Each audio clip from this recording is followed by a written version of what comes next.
Family texted. We need space from you. Please don't reach out anymore at all. My aunt packed them up. I simply replied, of course, I'll cancel my direct deposits first thing. By midnight, the family, my name is Natalie Carter, I'm 27. And if you think you know how this ends, stay tuned. What happens when the ones you've carried decide to cut the rope, only to realize the rope was keeping them afloat? The message lit up my phone just after dinner. I reread it twice, the words cold, final, clinical. We need space. Don't reach out anymore. For a second, the sting hit. The daughter they'd leaned on, erased in a few sentences.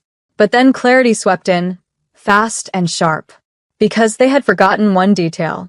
Every month, without fanfare, I had sent money, transfers labeled utilities, groceries, mortgage top-up. They never asked politely, they demanded. And I gave, because that's what family does. At least, that's what I told myself. So when the text came, I didn't beg. I didn't cry. I typed my reply with hands steady as stone. Of course, I'll cancel my direct deposits first thing. And I hit send. The silence after was louder than any argument we'd ever had. By midnight, the family group chat, usually a mess of requests, complaints, and last-minute needs, had exploded. My aunt had already helped them pack, carting boxes into her minivan, whispering promises that they'd be fine without me. But deep down, I knew. They had built their comfort on my quiet sacrifice. And without it, midnight wasn't going to feel like freedom.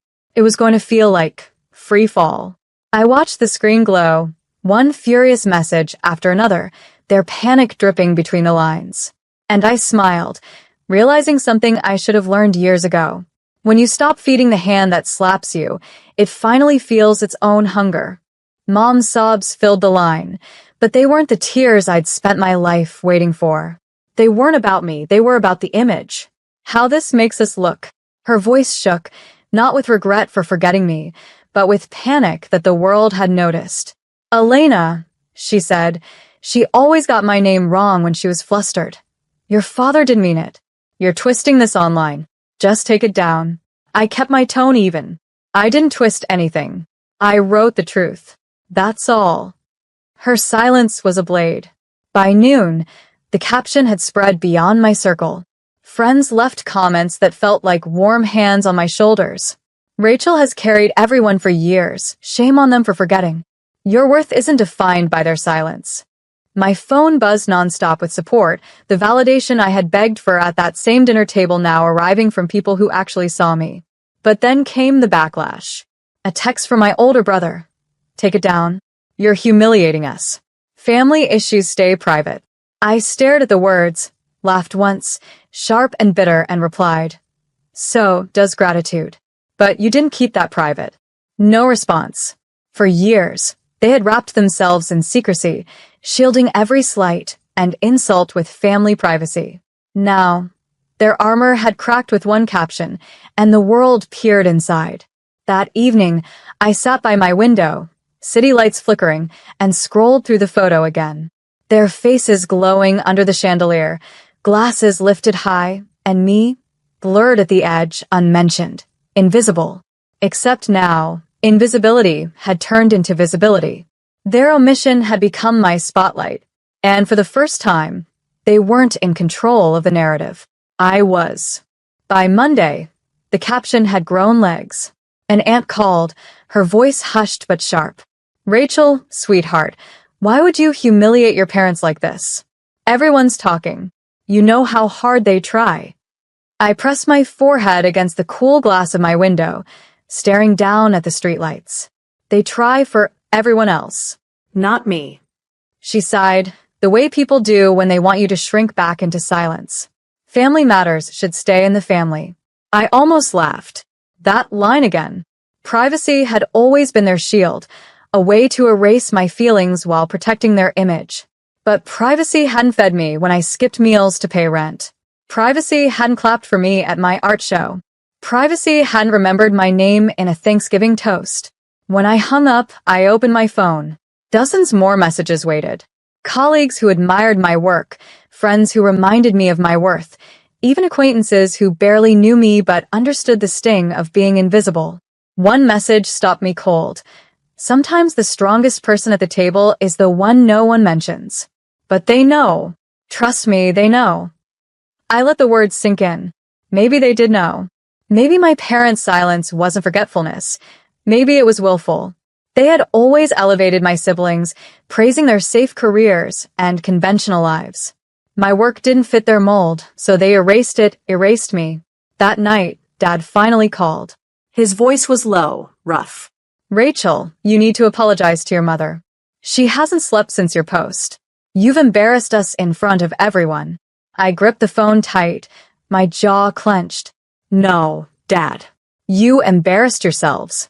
I just refused to cover it up. The silence that followed was heavier than his words. For the first time, he had no quick retort, no lecture.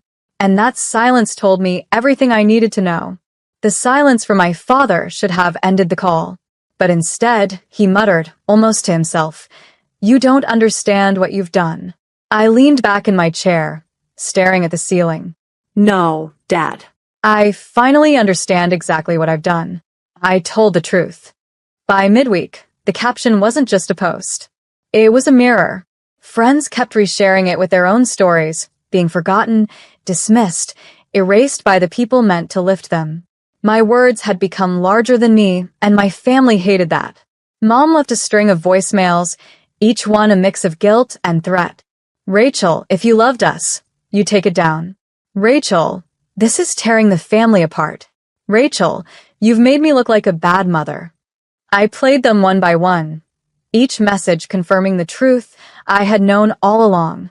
It wasn't about me, it never was. It was about how they looked, how their carefully polished image was cracking. On Thursday, my younger sister sent a text. "Congrats on being the drama queen again. You love attention, don't you?" I typed slowly, carefully. No. I love respect. They gave you speeches. They gave me silence. No reply came. That evening, I walked past my parents' house. Through the curtains, I could see them pacing, arguing, their voices muffled but heated. For once, they weren't united. For once, I had disrupted their perfect narrative. I pulled out my phone and snapped another photo, not of them, but of myself, standing in the glow of a streetlight, independent and unashamed. I posted it with a new caption. Respect isn't a favor, it's a right. And when it's withheld, silence becomes a weapon. The likes and comments rolled in again, a flood of validation stronger than any Thanksgiving toast could offer. And as the night deepened, I felt something shift. For years, I had begged to be seen. Now, their refusal to see me had made me visible to everyone else. They couldn't erase me anymore. I had carved my name into the silence. By the weekend, I could feel the cracks widening in our family's perfect facade. Relatives who rarely spoke to me began sending quiet messages. "I saw your post, Rachel. You're right. They've always overlooked you." Others reached out with cautious sympathy, tiptoeing between truth and loyalty. The ones who stayed silent told me the most. Silence meant agreement, even if they didn't have the courage to say it aloud. Meanwhile, Mom's calls shifted from sobbing to sharpness. "Do you realize how selfish you sound? Your siblings are furious. You've humiliated us in front of everyone." Her words were fire meant to burn me back into silence. But instead, I felt stronger. "I didn't humiliate you," I replied flatly. "I just refused to carry your erasure quietly." That night, I sat at my desk and opened the photo again. My siblings, glowing under the chandelier, raising glasses to speeches in their honor. My absence at the table now screamed louder than their names ever could. I thought of every year before, when I had cooked dishes, set the table, cleaned in silence while their accomplishments were paraded. How many times had I told myself, next year will be different? But it never was. Thanksgiving wasn't a dinner. It was a stage, and I was never invited to step into the light. This year, I hadn't just stepped off the stage. I had burned it down. The caption, the photo, the ripple of attention, it wasn't about revenge. It was about reclaiming my narrative, the one they had silenced year after year. And as the support kept pouring in, I realized something beautiful. I didn't need their speeches. I had found my own voice, and It was louder than applause. By the sixth day, the tension had grown unbearable for them. Dad left a terse voicemail this time, stripped of his usual authority. "Rachel, just come home. We'll talk about it at the table." Enough of this nonsense. The irony stung. He wanted me back at the same table where I had been invisible, the same table where every speech had skipped me like I wasn't even breathing. Now, suddenly, my absence mattered. But I wasn't rushing back to fill a chair. Instead, I poured my energy into work. My boss had seen the viral caption, not the family drama, just the strength in my words, and offered me a new project lead. My colleagues congratulated me, their respect evident, their support genuine. Recognition from strangers and coworkers felt richer than any crumb my parents had withheld. That evening, Mom sent a final text. "Rachel, this is breaking us. Take it down, please. For your father. For me." I stared at it for a long time. Then I typed back, "It's not the caption that broke us. It's every year you pretended I wasn't worthy." Her reply never came. Later that night, I sat on my balcony, city lights flickering like scattered stars, and thought about the strange beauty of it all. One photo, one caption. Years of silence cracked open like a fault line. My family had wanted me invisible, but their refusal to see me had amplified my voice. I pulled out my journal and wrote a single sentence across the page. "Silence has teeth." And I realized maybe this wasn't just about Thanksgiving. Maybe it was about every room I'd been overlooked in, every conversation I'd been excluded from, every speech I had waited for that never came. For the first time, I didn't feel like the forgotten sibling. I felt like the truth teller. And truth, once spoken, doesn't return quietly to the shadows. The following Sunday, the whispers turned into open fractures. At church, neighbors approached my parents, their voices low, curious. "We saw Rachel's post. Is everything all right?" My mom forced a smile that didn't reach her eyes. Dad's jaw stayed tight. They hated it, being questioned, being seen as less than perfect. Meanwhile, my siblings seethed. My brother sent me a string of texts. "You've ruined Thanksgiving for everyone. You thrive on drama. Congrats." My sister chimed in too. "You could have just talked to us. Instead, you embarrassed the family." I didn't reply, because they weren't angry that I lied. They were angry that I told the truth where people could hear it. That afternoon, I walked through a gallery downtown, staring at paintings bathed in light. My own work hung in the corner, small, understated, but mine. A stranger paused in front of it, studying it carefully, then whispered, "This one feels honest." It was enough, more than any speech could ever give me. By evening, another message came from Dad. Short, clipped. "Rachel, if you want back in this family, you'll need to apologize." Apologize. The word sat bitter in my chest. Apologize for existing? For noticing my erasure? For finally giving voice to years of silence? I typed my reply slowly, each word deliberate. "I won't apologize for telling the truth. Respect isn't conditional. Either you see me or you don't, but I won't disappear again." No response. Only the sound of my own heartbeat steady and sure. I looked at the photo once more, that Thanksgiving table, the glow of laughter, their glasses raised without me. And I realized it wasn't just a memory of exclusion. It was proof of transformation. They had tried to erase me, but I had written myself back into the story. And this time, the spotlight wasn't theirs to control. Thanksgiving had passed, but the echoes lingered. My parents' house, once a stage for polished speeches, now sat under a cloud of whispers they couldn't silence. My siblings carried the weight of questions from friends and neighbors, their perfect image tarnished by the very omission they thought would keep me small. And me?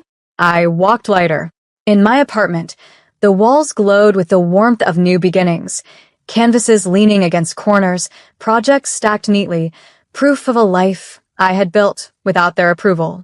For once, I didn't crave a toast in my honor. I had learned that respect built on conditions isn't respect at all. One evening, I lit a candle, the flame flickering across the photo that started it all. Their faces frozen mid-laughter, their glasses raised, my absence captured forever. A scar and a victory, all in one frame. My phone buzzed with another message from Mom. This one wasn't anger, or denial, or begging. Just 5 words. We never meant to hurt you. I stared at it for a long time. Maybe they hadn't meant to. Maybe they had. But intention no longer mattered. What mattered was that I had stopped waiting for their recognition. I set the phone aside and whispered to myself, I see me, and that's enough. Outside, the city shimmered, unbothered, endless. I stepped onto my balcony, the wind brushing against my skin, carrying away the weight of years I had carried alone. Thanksgiving had taught me something my parents never could.